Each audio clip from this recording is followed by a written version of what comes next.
Hi, I am Clarence Cook and was president of the congregation when we constructed our present facilities in 1998 and moved from the county commission chambers to our present location. I also was privileged to sign the mortgage papers which we are burning at the celebration on October 30th.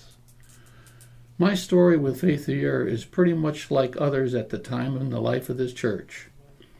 I had just retired as the engineer in charge of the Miami office responsible for all bond funding at the Miami International Airport.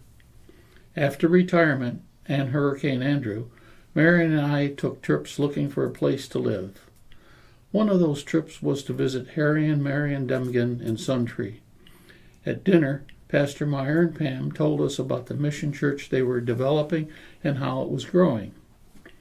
The Lord gave us the answer to move to Viera and help grow this mission church based on our prior church experiences. This experience was really a call by the Lord, and many people at that time caught the vision of being a part of God's work here in this place. In 1997, a building committee was established. In 1998, I was elected president of the congregation, and I was part of formulating, along with Steve Rutz, a new adopted constitution and bylaws. Before that, we really didn't have meetings. Pastor Meyer just said what we were doing, and everyone more or less went along with the plan. Then the fun started. Bill Glover had been hired as the general contractor. Laborers for Christ, which are retired people from other Lutheran churches across the U.S., for some other items, and church volunteers for the remaining items such as painting, landscaping, general work, the tongue and groove ceiling, and so on. About 65% of the construction of the present building was done by volunteers. All of the ceiling was completed over a 3-month period by Gary Lohman, Don Medlin, and Jerry Hupschman. Every Saturday we would have a work day where many members participated. After one of the Sundays, people were invited to come from the county building to the uncompleted church before sheetrock and add their favorite Bible passages to the walls of the church. Also, major prayer requests were written and put into the prayer wall by the altar where the eternal light is now. What a blessing to hear of God's answer to prayer over the years. The wall in the narthex, where the round stained glass window is now, was put up on one Friday night. Then the storms came, and the whole wall toppled down like walls of Jericho. Like everything else, it was a minor setback because we knew the Lord was in this process and would see it through. 1 week after the altar area was built, and before all the roof and outer doors were put in place, a terrible odor was noticed.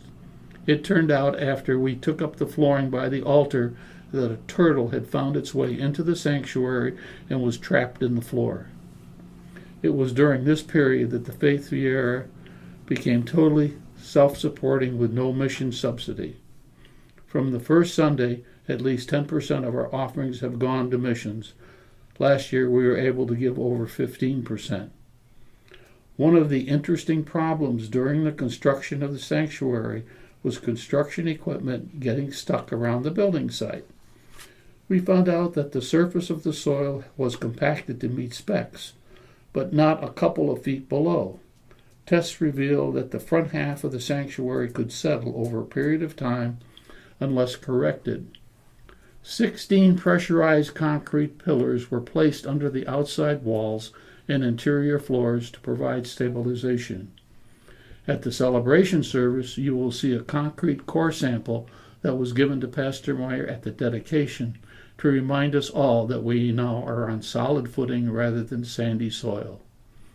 Because of growth, the proposed size of the ministry center was inadequate and could not accommodate a preschool. Therefore, the sanctuary and administrative buildings were built first, with the ministry center and preschool to be built a few years later.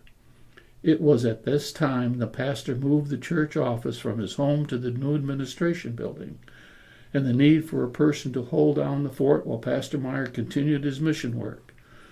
We interviewed a lot of people, but when Judy Thompson came in, we stopped the search and hired her on the spot. She came with this as her ministry rather than a job.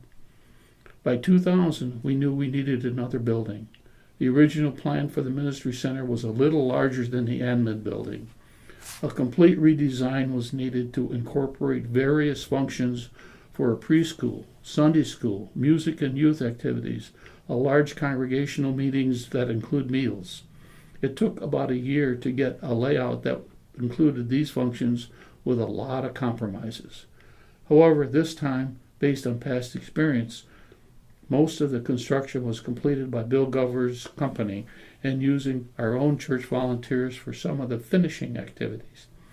Dedication of the Ministry Center preschool was in 2001. About the same time, the need for a columbarium became evident, and it was included as need and funds permitted. During this 4-year period, the congregation was in a building and mission mode. Our motto was missions first, and then care for our own needs. We continued to grow, and the Lord provided as He was in charge. As we look back at the 20 years, it is very apparent that the Lord has blessed us and is continuing to challenge us for mission activities in His kingdom.